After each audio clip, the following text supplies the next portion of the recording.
하나님 말씀은 마가복음 2장입니다. 3절에서 5절. 우리 세 절만 보겠습니다. 마가복음 2장 3절에서 5절입니다. 같이 읽겠습니다. 시작. 사람들이 한 중풍병자를 4사람에게 메워가지고 예수께로 올세 무리들 때문에 예수께 데려갈 수 없으므로 그 계신 곳에 지붕을 뜯어 구멍을 내고 중풍병자가 누운 상을 달아내리니 예수께서 그들의 믿음을 보시고 중풍병자에게 이르시되 작은 자야 내 죄 사함을 받았느니라 하시니. 아멘. 네, 오늘은 예수님이 기적을 일으키신 이유라는 제목으로 하나님 말씀 살펴보도록 하겠습니다. 사순절 기간 동안 예수님의 생애를 간략하게 되짚어보고 있습니다. 예수님은 생애 기간 동안에 기적을 많이 일으키셨습니다. 기독교 신앙과 기적은 뗄 수 없는 관계에 있습니다. 하지만 우리 하늘나라의 우체통에는 기적이 이루어지지 않아서 실망한 사람들의 편지로 가득할 것이라는 이야기가 있어요. 그만큼 우리가 생각했던 만큼 우리 삶의 기적이 이루어지지 않아서 실망이 많은 것입니다. 많은 사람들은 성경에서 기적을 약속했다고 생각해요. 하지만 그 내용을 자세히 살펴보진 않습니다. 이런 생각에 우리가 기적에 대해서 실망한 그 과정에서 생각에 오류나 오해가 없는지를 알아봐야겠다는 생각을 했습니다. 본문에는 예수님이 기적을 일으키신 이유를 잘 알려주고 있어요. 그걸 통해서 우리가 성경에서 말하는 기적에 대해서 어떻게 받아들여야 할지 살펴보도록 하겠습니다.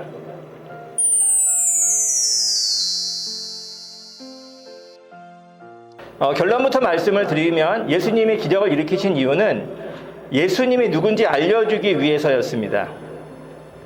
우리는 예수님을 예수님으로 알고 있으니까, 즉 예수님을 구원자로 믿으니까 이 말이 이상하게 들릴 수 있습니다. 구원자를 이스라엘 사람들은 그리스도라고 부릅니다. 하지만 당시 사람들의 입장에서 생각해 보세요. 수천 년 동안 구원자, 다른 말로 그리스도가 온다는 예언을 들었습니다. 이때인가 저때인가 기다렸지만 그리스도는 오지 않았습니다. 그러다가 로마의 지배가 가혹해지면서 그리스도를 기다리는 마음이 더 깊어졌습니다. 자기가 그리스도라고 주장하는 사람도 있었고 사람들이 그리스도가 아닐까 추정하는 사람도 있었습니다. 그 당시에 심지어 헤로드 왕마저도 그리스도일 거라고 생각하는 사람이 있었습니다.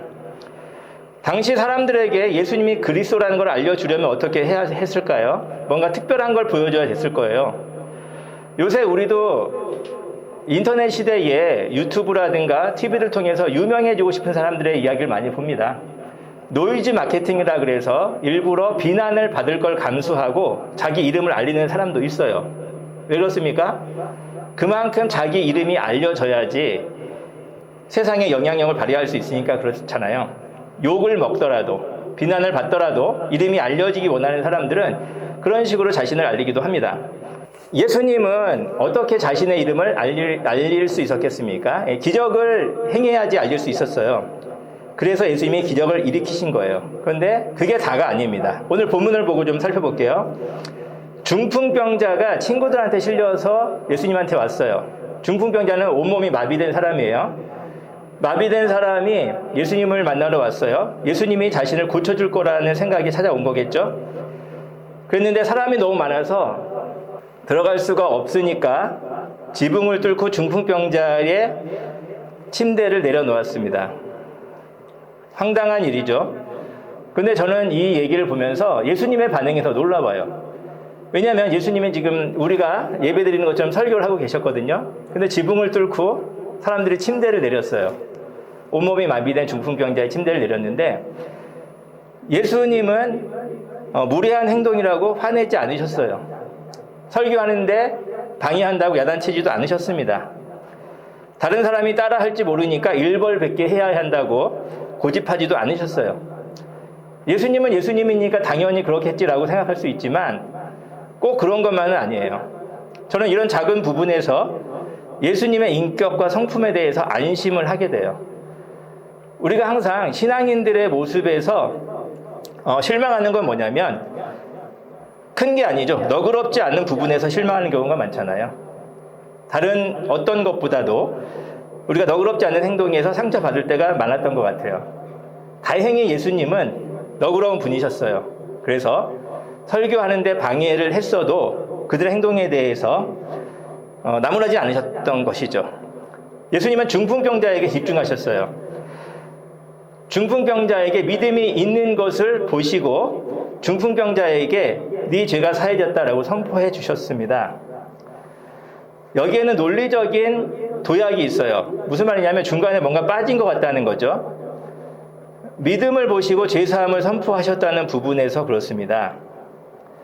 믿음을 보고 중풍병을 고쳐주시는 게 자연스럽지 않겠어요? 여러분 한번 생각해 보세요. 중풍병자가 지붕을 뚫고 침대째 내려왔어요.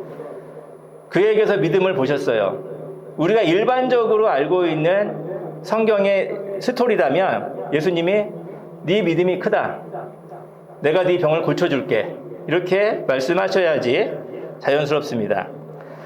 근데 다른 본문에서는 대부분 그렇게 나와요. 근데 오늘 본문은 달라요. 예수님이 네 병을 내가 고쳐줄게 라고 하신 게 아니라 네 죄가 용서되었다 이렇게 말씀을 하셨어요. 뭔가 다르다는 거죠. 이 다른 부분이 우리가 성경을 이해하는 데 핵심적인 부분입니다. 생략된 부분을 좀 채워볼게요. 성경에서는 믿음이 중요하다고 생각을 해요. 그럼 그 믿음이 뭐냐? 이 중풍병자는 어떤 점에서 믿음이 있었는지를 생각해 봐야 돼요.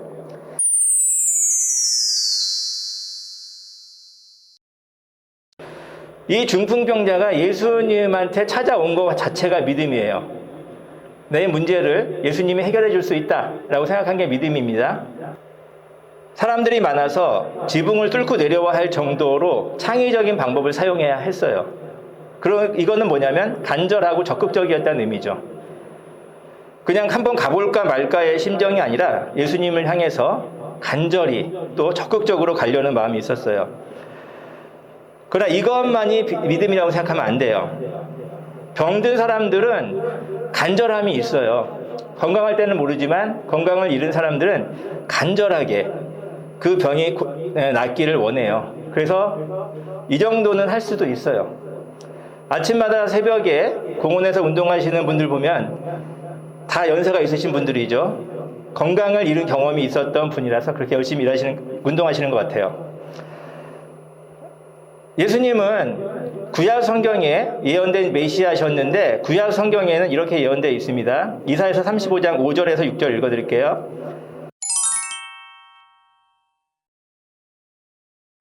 그때 맹인의 눈이 밝을 것이며 못 듣는 사람의 귀가 열릴 것이며 그때 저는 자는 사슴같이 뜰 것이며 말 못하는 자의 혀는 노래하리니 이는 광야에서 물이 솟겠고 사막에서 시내가 흐를 것임이라. 구원자 그리스도가 오실 것이라는 예언이 구약에 있었는데 그 그리스도가 오시면 병을 고쳐줄 거라는 예언이 구약 성경에 여러 군데 나와요. 그래서 이 사람들이 구원자 그리스도가 오시면 병을 고쳐줄 것이라는 예언을 믿고 예수님을 찾아온 사람이 많습니다. 그런데 예수님이 오시면 구원자가 이 땅에 오시면 병만 고쳐줄 거라는 예언이 성경에 있는 게 아니에요. 당연히 병을 고쳐주지만 더 중요한 게 있는데 성경에서는 이렇게 예언되어 있어요. 제가 읽어드릴게요. 이사야서 53장 5절에서 6절입니다. 그가 찔림은 우리의 허물 때문이요 그가 상함은 우리의 죄악 때문이라. 그가 징계를 받음으로 우리는 평화를 누리고 그가 채찍에 맞음으로 우리는 나음을 받았도다. 우리는 다 양 같아서 그릇 행하여 각기 제 길로 갔거늘 여호와께서는 우리 모두의 죄악을 그에게 담당시키셨도다. 우리 모두의 죄악을 그에게 담당시키셨도다. 예수님이 중풍병자에게서 믿음을 보시고 죄사함을 선포하신 데에는 논리적인 도약이 있다고 말씀드렸죠. 왜 그렇게 예수님이 죄사함을 선포하셨는지는 제가 방금 읽은 이사야서 53장 5절 6절을 알아야 이해할 수 있어요. 우리는 흔히 중풍병자가 예수님을 찾아왔으니까 당연히 병을 고쳐달라고 온 것이겠거니 생각을 해요. 지레짐작하는 거죠. 그런데 문맥을 봤을 때 중풍병자는 병이 고침을 받으려고 온 것만이 아니었어요. 자기 죄가 용서받기를 위해서 예수님께 찾아온 것 같아요. 중풍병자는 중풍병에 걸렸지만 이 병이 고침을 받기 위해 옷이 아니라 구원을 받기 위해서 예수님을 찾아왔다는 얘기죠. 그는 이 중풍병자는 예수님이 왜 이 땅에 오셨는지를 알고 찾아온 거예요. 그래서 예수님은 그의 믿음에 정확하게 응답해 주셨습니다. 내 죄 사함을 받았느니라. 우리 5절을 읽어볼게요. 마가복음 2장 5절입니다. 읽겠습니다. 시작. 예수께서 그들의 믿음을 보시고 중풍병자에게 이르시되 작은 자야 내 죄 사함을 받았느니라 하시니, 믿음을 보시고 내 죄 사함을 받았느냐 이렇게 말씀하셨어요.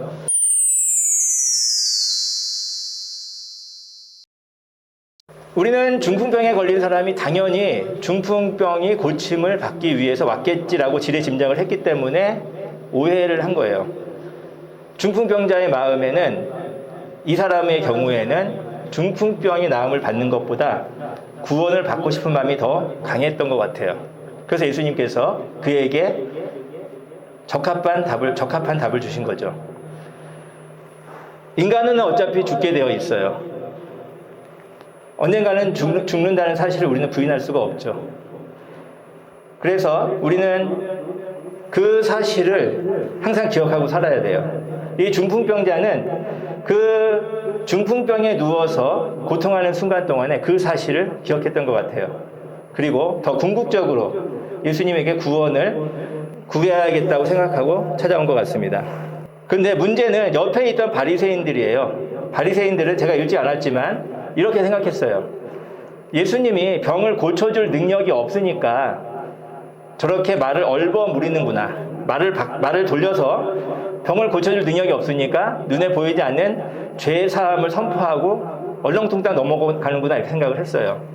그래서 뒤에 보시면 예수님이 중풍병자의 병도 고쳐주시는 내용이 나옵니다. 의심을 풀어주신 거예요. 예수님은 우리가 합리적으로 의심하는 거에 대해서 그냥 넘어가지 않고 의심을 풀어주셨어요. 그런데 우리가 여기서 짚고 넘어가야 할 부분이 무엇이냐면, 성경에 나오는 기적은 예외 없이 예수님이 인간의 죄를 용서하기 오셨다는 그리스도라는 사실을 알려주기 위해서 일어났다는 점이에요.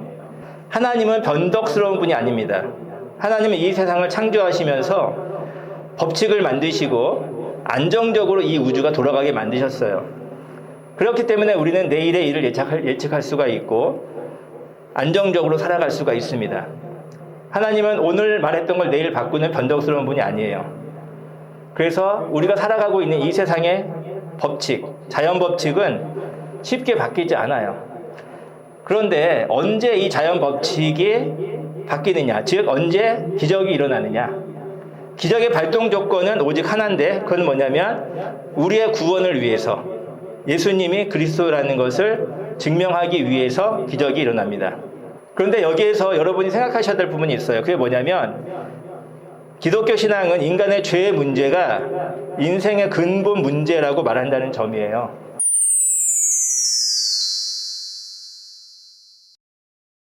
죄는 영혼의 오염이고 질병입니다. 인간이 인간답지 못한 이유는 죄 때문이라고 성경은 얘기를 해요.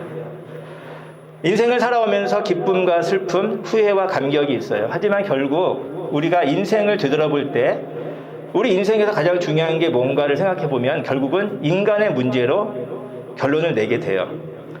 인간에게 실망하고 인간에게 기뻐해요. 인간 때문에 죽고 싶고 또 인간 때문에 살고 싶어져요. 이 과정에서 인간에게 뭔가 근본적인 문제가 있구나라고 생각을 하게 됩니다. 결국 인간이 인생의 근본 문제라는 것을 깨닫게 돼요. 이때 우리가 기독교 신앙과 만나게 되는 거예요. 사람아라는 책이 저는 생각이 났는데 중국 문화혁명을 배경으로 한 다이호잉의 소설이에요. 중국 문화혁명은 현대사를 아시는 분은 아시겠지만 광기의 시대입니다. 그래서 친구를 고발하기도 하고 잡아넣기도 하고 위기에 빠져서 다른 사람을 배신하기도 하는 그런 시대였어요. 그때 살았던 사람들의 이야기를 그리고 있는데 아무리 혼란스럽고 광기에 빠진 역사를 살아가도 역사에는 실체가 없어요. 실체는 결국 사람이에요. 역사가 사람에게 상처 주는 게 아니라 사람이 사람에게 상처를 줍니다. 결국 역사는 사람이고 사람의 문제예요. 우리가 재앙이나 전쟁 혹은 거대한 질병 같은 문제를 만났을 때 무엇이 두렵습니까? 아무리 어려운 문제가 있어도 가족이 똘똘 뭉치고 또 친한 사람들이 의리를 지키고 우정을 유지하면 문제될 게 없어요. 다 이겨나갈 수가 있어요. 어떤 문제든지 극복해 나갈 수가 있어요.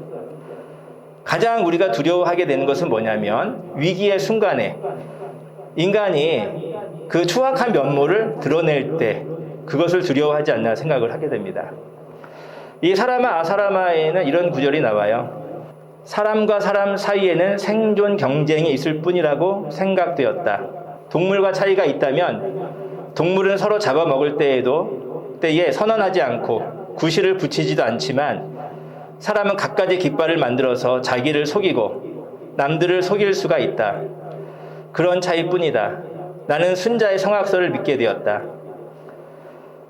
온갖 구실과 구호를 붙여서 사람을 해치는 그리고 배신을 하는 그 시대를 살면서 느끼는 감정이라고 생각이 돼요. 인간에 대한 실망이 가득 담긴 말이죠. 하지만 중국의 문화혁명도 명분상으로는 좋은 세상을 만들겠다고 일으킨 운동이에요. 좋은 세상을 만들겠다고 여러 가지 운동을 인간이 일으켰지만 알 수 없는 오류 때문에 그 운동이 이상한 방향으로 흘러갑니다. 역사에 기록된 모든 사건들이 다 이런 식이었어요. 좋은 세상을 만들겠다고 명분을 붙였지만 그것이 인간을 불행하게 만들어 갔습니다. 이게 인간의 죄의 증거이고 인간에게 문제가 있다는 증거라고 생각을 합니다. 그러나 비슷한 위기를 겪더라도 신앙 여부에 따라서 태도가 달라져요. 저는 마틴 루터 킹이라는 흑인 인권 운동가의 글을 좋아하는데 그가 이런 말을 했어요. 결국에 우리의 기억에 남는 것은 적들의 말이 아닌 친구의 침묵이 될 것이다.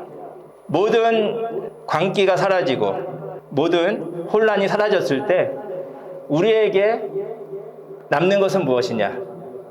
나를 미워했던 사람의 비난이 아니라 내가 믿었던 친구의 침묵이 될 것이다. 이렇게 얘기를 해요. 그래서 마틴 루터 킹은 이런 삶을 살았어요. 인생의 목적은 행복해지는 것도 아니고 즐거움을 얻는 것도 아니고 고통을 피하는 것도 아니다. 오로지 어떤 상황에서든지 하나님의 뜻을 행하는 것이다. 역사가 광기에 빠지고 사회가 혼란스러워도 이렇게 하나님의 뜻을 행하기 위해서 굳건하게 서 있는 사람이 있다면 우리는 안심할 수가 있어요. 그 위기 가운데에서 정신적인 붕괴를 겪지 않을 수 있다는 거죠. 마틴 루터 킹의 말을 하나 더 인용하고 싶은데 이런 말입니다. 어둠으로는 어둠을 몰아낼 수 없다. 오직 빛으로만 할 수 있다. 증오는 증오를 몰아낼 수 없다. 오직 사랑만이 그것을 몰아낼 수 있다. 인생의 문제는 결국 인간의 문제라고 말씀을 드렸어요. 그리고 여기에 동의할 때 우리는 기독교 신앙으로 들어갈 수 있다고 말씀을 드렸습니다. 여러분, 살아가면서 인간에게 실망하시기 바랍니다. 인간에게 절망하시고 인간 때문에 고통을 당해 보시길 바라요. 그리고 한 가지 결론에 이르시기를 바랍니다. 그게 뭐냐면 인간에게는 문제가 있다는 것이죠. 배신하고 싶어서 혹은 실망시키고 싶어서 실망시키는 게 아니라 우리에게는 뭔가 우리가 원치 않는 오류가 있다는 것, 그것을 인정할 때 우리는 기독교 신앙과 만나게 돼요. 그리고 그때 우리는 해답을 찾을 수가 있어요. 왜? 예수님이 그 문제를 해결하기 위해서 이 땅에 오셨다고 성경은 말하고 있으니까. 예수님이 기적을 일으키신 이유는 이 인간에게 오류가 있다는 것을, 그리고 예수님이 이것을 해결하기 위해 오셨다는 것을 알리기 위해서였습니다. 예수님이 기적을 일으키신 이유는 여기에 있어요. 예수님은 그리스도다. 인간의 오류를 시정하기 위해서 오셨다. 이것을 여러분이 기억하실 때에 우리는 인간의 문제를 해결할 수 있는 실마리를 찾을 수가 있습니다. 기도하겠습니다. 창조주 하나님, 저희는 문제가 있습니다. 인간이 돼 인간다움을 잃었습니다. 저희는 원치 않게 상처 주고 상처받습니다. 예수님만이 저희의 소망입니다. 제 문제를 해결하러 오신 예수님을 만나게 하여 주시옵소서. 주 예수 그리스도 이름으로 기도합니다. 아멘. 지금은 주 예수 그리스도의 은혜와 하나님의 사랑과 성령님의 교통하심이 예배에 참석한 모든 성도들에게 지금부터 영원히 함께 계실지어다. 아멘.